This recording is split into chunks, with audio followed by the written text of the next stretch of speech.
El otro día estaba hablando con una amiga. Me dijo que ella había dejado FNAF en Pizzeria Simulator. Y después de eso ya no entendía nada. O sea, se perdió con todos los juegos nuevos. Me pareció un poco triste que dejara el fandom por lo confuso que empezó a ponerse FNAF. Y pensé, ¿sabes qué? Seguro no es la única. Así que hoy los pondré al día con FNAF, después de los juegos hechos por Scott. Pero de forma simple, sin tener que hacer una cronología entera y sin enredar con todas las teorías y detalles. Porque en realidad se puede resumir en algo tan simple como que FNAF ahora se divide en dos grandes arcos, el de William Afton y el de The Mimic.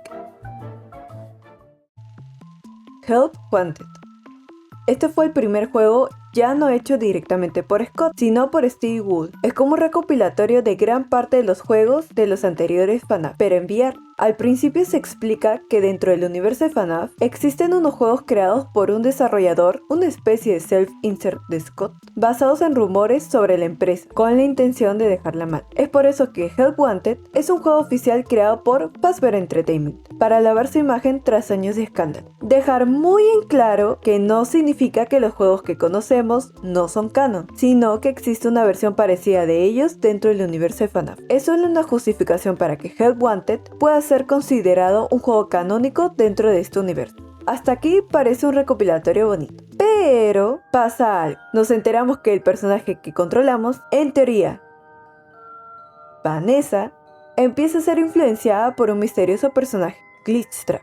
En ese momento, muchos pensamos que Glitchtrap era William Afton convertido en un virus digital, porque siendo honesto, conejo amarillo igual William.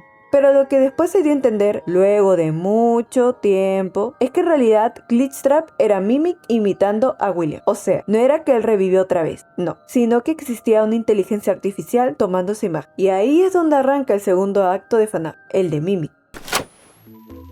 Igual aún hay el debate de si hay algo de agonía de William o Mimic solo lo copia. Pero como es un tema complejo, mejor lo dejamos en esta simple idea.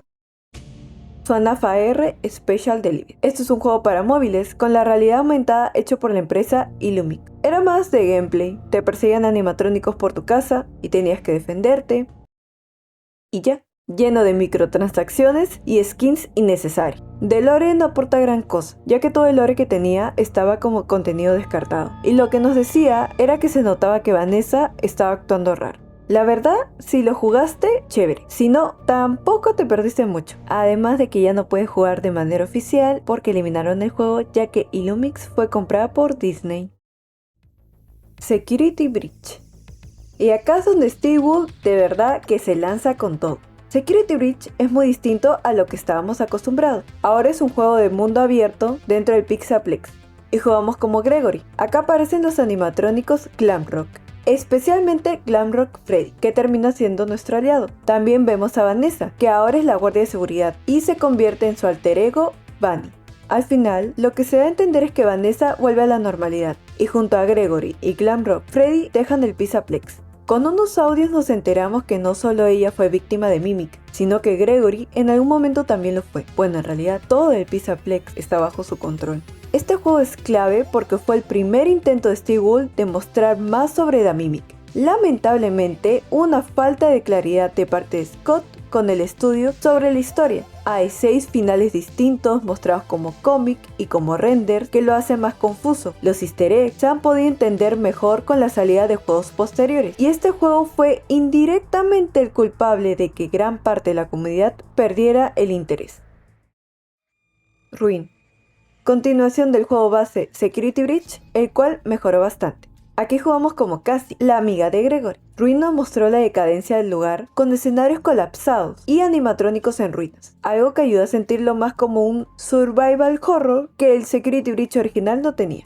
El gran momento de Ruin es que Cassie desactiva a Mexes, un antivirus creado para contener a Mimic, y sin querer lo libera, que al parecer estaba atrapado en los sótanos del Pizaplex, quizás por culpa de Gregory y Vanessa. A pesar de que este también posee distintos finales, gracias a los teasers sobre el próximo juego, sabemos que el canon es donde Cassie intenta escapar y el elevador donde estaba cae. Se especula que Cassie probablemente sobrevivió a la caída. Gracias a Ruin sí se deja más claro la nueva línea narrativa de FNAF. Help Wanted 2.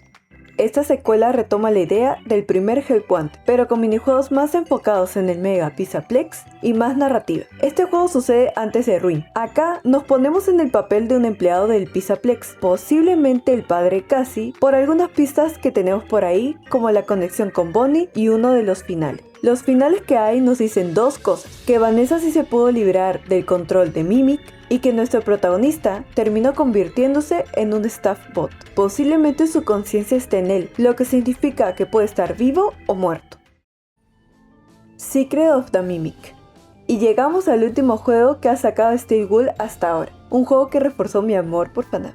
En este título no estamos en el presente, sino que viajamos años atrás, específicamente a 1979, al taller de Edwin Murray, conocido como la Murray's Custom Manual.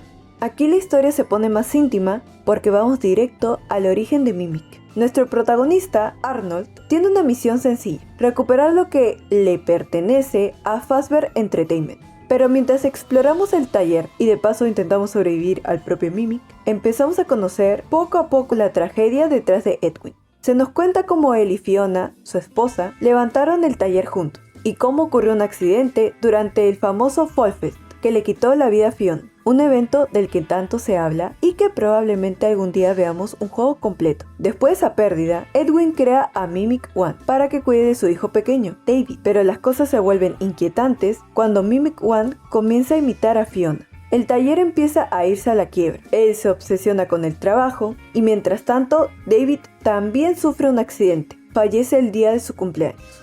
Lo más perturbador es cuando Mimic One le sugiere a Edwin que cree otro David. En medio de su desesperación, él encierra la conciencia del programa M1 en una máquina que bautiza como F10N4. Sí, en referencia a Fiona. Copia el programa de M1 y crea un nuevo modelo, M2, quien se queda con el cuerpo del animatrónico. Pero Edwin descarga en M2 toda su frustración y violencia por no ser Dave. Y como era de esperarse, M2 aprende de ese maltrato, lo imita y termina rebelándose contra él. El resultado, una masacre en el Murray's Custom Manual. En cuanto a los finales, el juego nos da 3. 2 de ellos son los que más encajan para ser canon dentro de la saga, y uno secreto que funciona como un final feliz alternativo para todos. Aparte de saber sobre los Murrays, profundizamos en los inicios de Fazbear Entertainment. Cómo William siempre ha tenido hambre de éxito, llegando al punto de robar empleados y trabajos de Murray. E incluso, gracias a un mensaje irónico, se nos da a entender que también pudo quedarse con su casa y con el terreno del lugar. Acá hay un detalle importante que mucha gente confunde. Se suele decir que Fazbear no creó nada y que todo se lo robó a Edwin, pero en realidad no fue así. Los Springlocks, los personajes como Freddy, Bonnie y Chica, todo eso sigue siendo de Fazbear. Edwin solo diseñó, junto a Fiona, cómo se verían los personajes y trabajó como socio en Chica's Party World. Foxy sí es probable que le haya pertenecido a Fiona, pero como eran socios, quizás dio los derechos del personaje. Otro detalle es que Edwin y Henry eran cercanos, y por eso que es posible que trabajaron juntos en los Springlocks. Con este juego nos damos cuenta que Fazbear eliminó cualquier rastro de la historia de Edwin para beneficio propio. Por eso es que ahora tiene sentido que nunca hayamos sabido nada sobre Mimic, porque de alguna forma estamos viviendo el canon del universo de FNAF. Espero que les haya quedado más claro el rumbo actual de FNAF. Al final puede ser un poco enredado, pero sigue siendo una saga que no deja de sorprender. Quién sabe, tal vez lo mejor aún está por venir. Gracias por acompañarme a este recorrido. Cuéntenme si prefieren quedarse con el arco de William Afton o seguir con el arco de Mimic. Déjenme su like si les gustó. Eso es todo en Treasure Tools Custom Manual. Chao.